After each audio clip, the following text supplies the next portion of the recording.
Okay, let's bring in Swaran Singh in India's capital, New Delhi, who is a professor of international relations at Jawaharlal Nehru University. Welcome to you. China says that it should have final say on who is the next reincarnation of the Dalai Lama. How does it kind of make that argument that a spiritual leader needs government approval? Chinese, starting from 1793, have issued dozens of regulations over a period of time as to how various religious sects and their organizations will have to register. And they are trying to increasingly ensure that regulation is also meant monitoring and sensitization of these religious activities. We understand that of the total about 7.7 million Tibetans in the world, 6.5 are in China.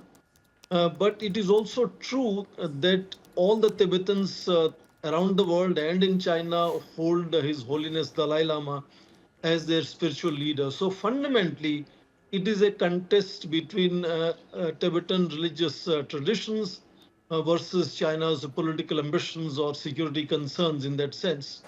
And both have their own narratives which are pursuing, saying that whether state patronage and recognition is necessary. This is how Chinese believe it. But it's also true that 12, 13, and 14 Dalai Lama's reincarnations were not recognized by the Chinese government of the time. So there have been variations on both sides, and I think it is going to continuously be a contentious point, except that Dalai Lama himself has been on record to say that he will live up to 113 years, which means that this issue of reincarnation, if that comes true, will be postponed into future and may not become crisis in the immediate near term in that sense. Professor, what's Beijing worried about? Why does it want to have influence here? Is it concerned about Buddhists or is it concerned about Tibetans? Clearly, Dalai Lama has enormous sway and influence among Tibetans, not just around the world, but also inside China. And this has been documented by Chinese Communist Party's documents all the way from 1960s. They recognize that.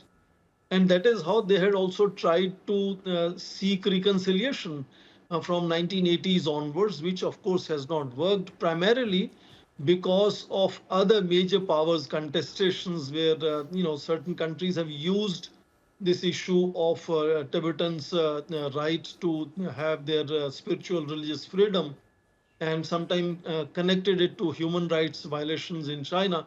So in that sense, the Dalai Lama has also been utilized as an instrument in international politics, which is what worries Chinese. If there is going to be, any new reincarnation, and there is a likelihood of Chinese reincarnation versus a third country reincarnation, and that could build further contentions and could create certain level of unrest and even violence inside China's Tibetan autonomous region, and that really concerns them. And that religious sway that His Holiness Dalai Lama has inside China is what concerns China, that in case reincarnation is contested, then possibly their own Tibetan population will side with the Dalai Lama rather than side with the Chinese Communist Party, and that is their concern. I'm not going to question the legitimacy of the Dalai Lama's reincarnation, but the Dalai Lama did change the narrative several times, at one point suggesting that he might reincarnate as a mischievous woman, then suggesting maybe there would be no reincarnation. That changing of the story, do you think that this has been tactical? And even the ultimate announcement that there will be a successor, do you think it could be tactical coming from the Dalai Lama? It's difficult to find a clear answer as to what could have made him, make those variations.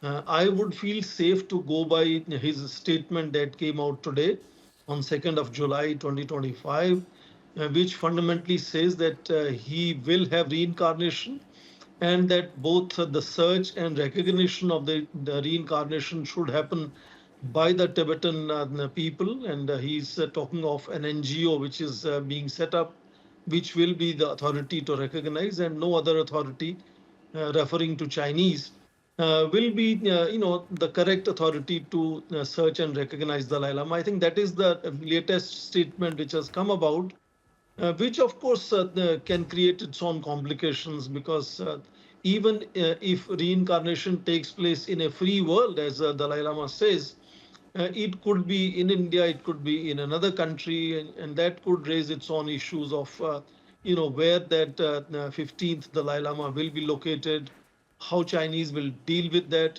The historical examples of Panchen Lama, who was held in detentions from 1995 in China, as Chinese propped their own Panchen Lama. And of course, later also the Karmapa Lama issue.